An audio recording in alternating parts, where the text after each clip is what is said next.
Moins de migration, plus de rapatriement, l'UE a-t-elle durci sa politique en matière de contrôle des frontières?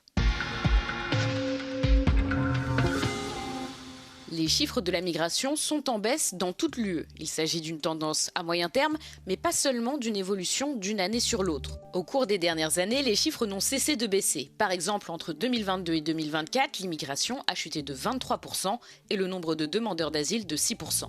Et il ne s'agit pas seulement d'une diminution du nombre de personnes arrivantes en Europe, les expulsions et les retours depuis le continent ont également augmenté. Les décisions de rapatriement ont atteint près d'un demi-million l'année dernière, soit le taux le plus élevé depuis 2019. Et bien que seule une fraction de ces personnes soit effectivement renvoyée, le chiffre de l'année dernière, 155 000, était le plus élevé depuis 2020.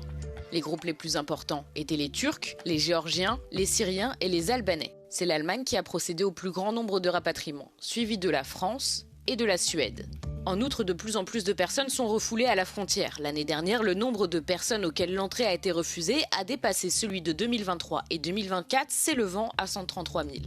Pourquoi ont-elles été refoulées? La majorité d'entre elles, soit 30%, n'ont pas fourni de motifs et de conditions de séjour valables selon Eurostat.